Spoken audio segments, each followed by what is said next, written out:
Hey, and welcome back to another episode on Beach Boss Influencers podcast. I'm here with a couple of the other beaches. I'm Adrienne Lindeen, here with Fran Laubser, Brandy Shaver, and Kat Krasilnikoff. What is up, ladies? Joining me in the house. And newsflash, y'all. Have y'all who follow us been seeing your news feed taken over by what just exploded here in the network marketing space, because my news feed's been hijacked by all this stuff. Mine too. Kind of sick of it. But we definitely wanted to come on and chat about it because this one mistake could cost you your paycheck or your entire career. And it's not what you think it is, but we're going to dive into it and share what that thing is.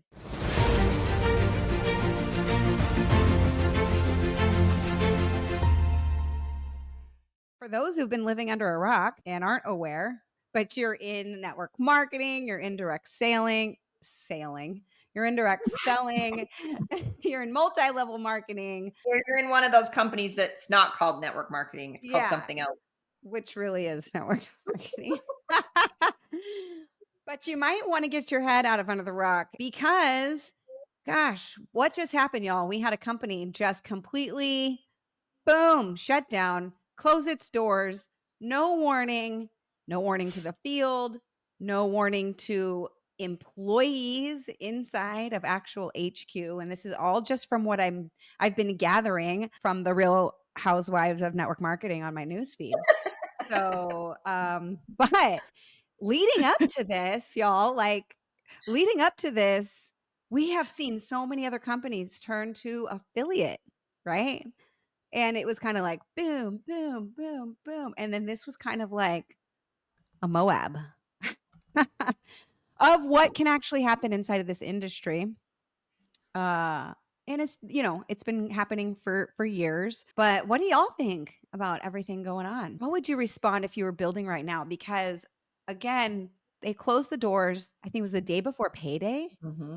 Yeah. Okay. So lots of business builders who are trying to earn a living, right? Some people, this is their full-time income. Some people have been putting in work for however long you've been putting in and hustling to build a business, to get your products for free, to you name it, to the customers who no longer get to buy these products, which is kind of like what the F moment.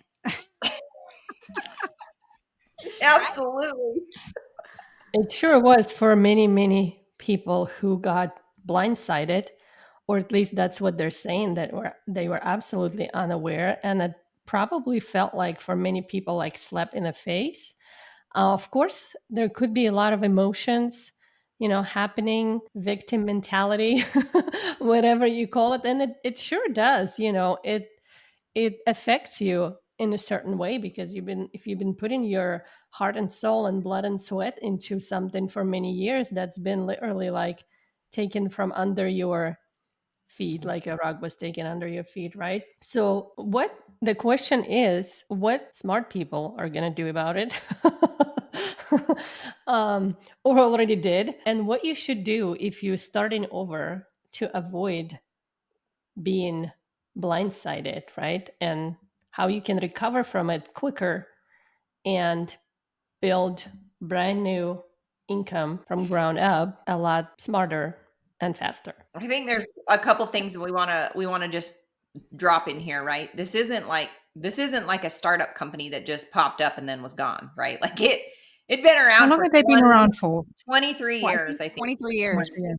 Yeah. Mm-hmm. Yeah. 23 years. And, they did millions and millions in revenue. 23 years is a long time. I don't know if they call that a legacy company or, what the actual term is for that. But most companies they don't make it that far, right? Most of them go away in 5 to 10 years. If you've got a company that's older than 10 years, normally like people would say you're set, right? Like it's going to make it kind of thing. So that's the sad part. Like Kat saying, people that have just out of nowhere blindsided. But I think for me as a business owner, I think when you first get started in network marketing, you think, oh, this is my own business. I don't have a boss. I don't have, I'm in charge. It's just, I just share this and then the company does all the things. But there's a risk there for a lot of people that they're not even aware of yet when they're first coming in. As you start to build in the mid ranks of a company, you start to understand that a little bit more. And then when you hit, the elite levels, I guess is what they mostly call them, that would be like where you're making that what is that, five figure months. Is that the elite level? I don't want to go into like monies Yeah. or whatever, just so we can stay compliant with what we do. But once you get there, that's where you start to see all the crazy, right? In the back end of the industry. Like it's like you drank all the Kool-Aid up until then, and then you're like, oh, there's a dark side to this. And then they tell you what really happens behind the scenes. Yeah. All the drama and all the problems. So to answer your question, Kat, like what should people do when they're first starting out is assess your risk. Like let's name it out. Like what's the risks of just building with a network marketing company? Now, here at Beach Boss Influencers, we don't suggest you're building in more than one company at a time, because that's just splitting your focus and, making a mess out of whatever. But let's name and label like what is the issues with just going in as a distributor or a consultant or whatever, we all call ourselves when we're building in network marketing. Every company has a different name for it, but what are some of the risks? I think it's mostly dangerous for people who choose to be in network marketing full time, and that's their primary income source. And we were there for a little bit, right? Where all our focus was on network marketing. We were making decent money, but the risk is you don't own that business, period. Not your products, not your Nothing. customers, not your company, nothing. You literally don't even know if the revenue coming in and what they're reporting is real. Now, I'm not saying it is or isn't, right? I'm just saying that's a huge risk, that you don't have eyes on that piece of your business. So it does have pros and cons. And many people are not aware. There's like reality check, like this is what it is. You don't own anything. Not your customers, not their data, not anything, not the products, not even your own paycheck. Nothing. So everything can be taken away in the blink of an eye, and we were witnessing more and more of stuff like this happening. So first risk, you don't own anything. So knowing that, what can you be doing in order to secure your finances, secure your position if, something like this happens and you have to go somewhere else and start over? What would we do if we had to start over right now? Right? So let's talk about that. What would be the smart move? Besides that you don't own anything, right? Besides that you don't own anything in your business, the risk is also, another risk would be, although you're representing someone else's business, basically, a lot of people don't know, and because they're not taught how to brand themselves while building someone else's business, right? And majority network marketers are not taught, because it's in favor of network marketing company to brand network marketing company. And you'll see so many, distributors, representatives will say in their bio, like, I'm such and such ambassador, such and such distributors, or sometimes they pick just a fancier word.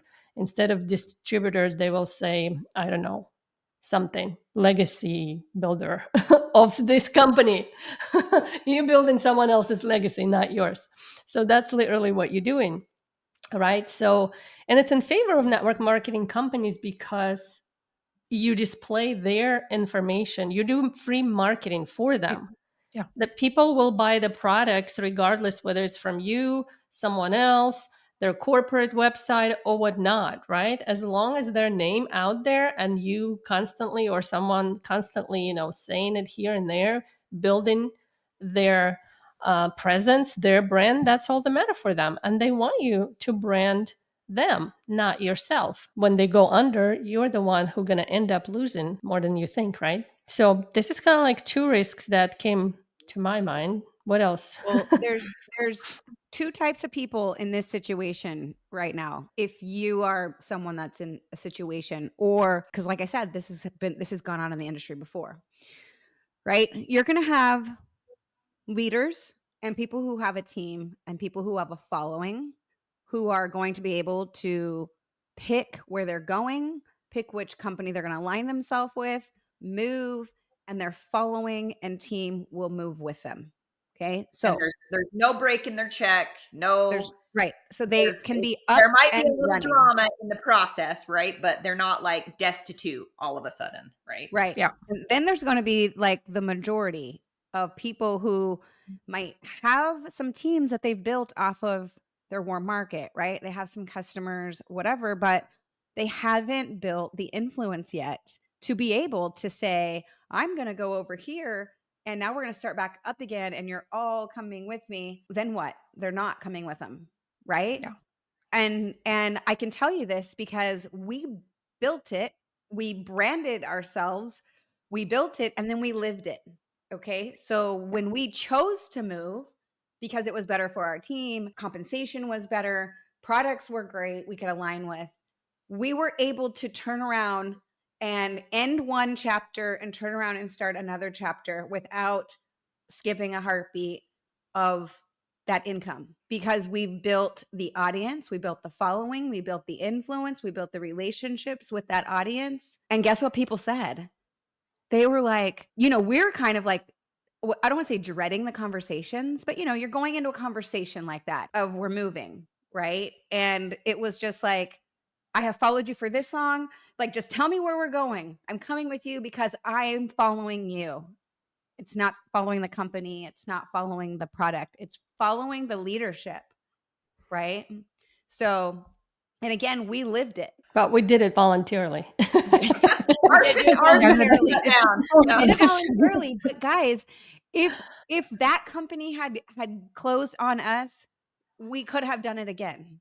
Like, Yeah. do you know what I'm saying? Totally. Because we branded ourselves and we built our following around us, not our product and not our company. And just to be clear, we love network marketing. We're not dissing on the industry at all. Like, this is how we got our start. This is like how I, a mom of 6, was able to build another income. That was the only way I could have built another income, is through network marketing, because I couldn't go get another job, right? Like, the industry has its like so many more pros than cons, but we just want to be clear that if you're not putting in the time and effort to build your business on social media and, using all the tools that you have out there for you, there's no reason to be driving around accosting people in restaurants and, malls and all of those things. Yeah, if you strike up a conversation with somebody and it ends up where it needs to go, then great, right? But you can build a massive, multiple 8-figure business using social media from your home. Like, we're all in our homes right now, right? We're With not flying strangers. around. Yeah, With strangers. strangers that that become that are looking for what you have. team members. So because we've spoken about what you don't own. So you don't own your company, you don't own your products, you don't own your customer list, you don't own your team members, you don't own your downline, you don't own any of that. But what do you own? Yourself. Okay. So how you grow your business on social media and how you brand yourself, we've spoken about that. Start to build an email list, because if you can build an email list of people who know, like, and trust you. Your All own, right. by the way, your own email list, not That is the any only thing email that you list own. through the link that your company gave you to No, use, because no. they own that list. Yeah. Yeah. So can you create your own offer? Can you create a lead magnet? Can you use somebody else's lead magnet? Or can you create a little PDF that you're going to offer somebody in exchange for their email address, that you can start building an email list through which you can build a know, like, and trust, and you can get hold of the people who love you, who will keep following you, and as that email list grows, whatever you are offering, you grow that email list, so you own your social media. So long as you are branding yourself, you own your social media, but build an email list as well, because that you own. Your social media list, you do not own either, because that can be shut down at any stage. You don't know what's going to happen with and with all social media, you do not know what's Basically, going to you happen. don't own your social media You following. don't own your social No. media list. You own what you're putting out there. But if you can put something out there and people give you an email address in exchange for whatever you are offering them, a lead magnet, you know, build an email list. That is the only thing that you own. And it's like, again, like Fran said, your biggest asset. This is literally what we've shared on this podcast so far is literally like bulletproofing your business for anything, right? If your company wants to turn and change whatever they want to change, great. My business is bulletproof. Meaning like go from building teams to going affiliate. Great. If a company wants to shut down, great. Like I've protected my business. If social media wants to shut down, great. I've protected my business because you can go outside of social media with that list and Yeah. still communicate with them and still promote with them and still tell them where you're going to be and come follow me over here. You heard it happen like multiple times of people who've had their social media profile literally shut down. Like they can't get hold of anyone. They can't message people. They can't put anything out there. So then the only thing that they have is their email list that they can get hold of people on an email. And I've had multiple emails from multiple top influencers who've emailed to say, I've been shut down, but here's how you can find me. And I'm creating this profile here and come and follow me over here. And, the magic will still carry on happening over here. But they have branded themselves. They've built that know, like, and trust because of the value that they're putting out there, because of the content that they're putting out there. They're not spam bots. They're not walking billboards for their products, for whatever. And it was through the email list that they can let people know, hey, this is where I am. This is where I'm going. So whatever happens, that is the one thing, the only thing that you own besides your brand. So when's the best time to start branding yourself? Like that's the best. I mean, I Like think yesterday. that's Yeah. the best question, right? Like years ago would have been the best time, but the Yeah. next best time is now. Like, Yeah. and So here's the part that like people don't tell you, right? When you first get started branding yourself, you kind of feel like, is this even worth it? Like I've got like 3 followers, right? Like, and I'm putting out all this content and I'm doing all these things. And like, it kind of feels like you're just doing all this work and not really you feel getting anywhere. invisible and Yeah, a you little feel bit like invisible. imposter. You feel like an imposter, yeah. Right. And you do feel a lot like an imposter because you're like, well, why would they want to listen to me? Like, maybe you're just mid ranks in the company. Maybe you made some money and it went away. Like, whatever the circumstances. By the way, we've all been there, made a ton of money in network marketing and then it's gone away and then we've had to rebuild. It's a process. It's kind of the way the thing works, but just knowing that just start. And I think the one thing for me that really, switched it all around because I didn't want to be the person on social media. I was really judgy of the people like over there taking selfies and posting them on social media. I was like, who the hell does she think she is? Right. Like that's was internally what I was thinking. Right. And then I had a lot of outside judgment from, family and friends and stuff like that. Cause we live in a small community and they're like, why are you posting selfies out there? Why are you doing all this? This is weird. Right. Anyway, but It's the a new point of it is, activity that is the point of uncomfortable it is those people are for not you your and people. other people. Those Yeah, people are not not your your people. people. They're not your But that's people. how And the you people step into are looking. leadership. Yeah, they're looking for you. And when I took myself out of the equation, right? Because when I first started, I was like, I'm just making this all about me. Like, this is weird. I've never been a person about me. I'm not the selfie girl. Like, I've never wanted the attention online. That's not my personality, right? I'd rather be in my room reading a book away from people than, in the crowd. That's just part of my personality. But when I took myself out of that and I thought, you know what? There's a Fran waiting for me. There is a Jenny that, is on her knees praying for something different that she doesn't know. She doesn't know. She doesn't know, what to do. She's trying to feed her family or trying to get them in a different situation. She doesn't know. And those are the people that are waiting for you. So I think it's important. Sorry, I'm a new emotional being. It's the craziest thing ever. But yeah, so just know that people are waiting for you. And if you're not showing up, they're just sitting there wondering, does anybody give a flying rip about them and their situation? And, and once I did that, it changed everything. That's when the money started to roll in. That's when my business started to grow because it wasn't about me anymore. It was about other people. So if Brandy didn't decide to show up as a leader and not care what her neighbors think or her family thinks, none of us would find her and would be here right now. Yeah. Man, I remember when I like had to start doing and posting selfies, like I was so embarrassed to be seen taking a selfie. That's how I was I like, was. Oh Yeah. like yeah. I was like, people are looking at me take a selfie. And But you're anyway, like, well, it's like Brandy says, once your desire, like for the outcome and the result is bigger than any of that, like then you draw that line in the sand and you just say, F them all. And I'm doing this for me. It definitely will show you who all the wrong people in your life are in that process. But if, like Brandy said, if we wouldn't have done that, like we wouldn't be here today. Okay. I went live for 112 days in a row without skipping a beat. And had I not done that, that is what catapulted my influence, my engagement, my following, all of it. So you just got to do and it. now we have luxury not posting at all on social media and being and reading books in our basements and not care about anything else, and the money's still coming.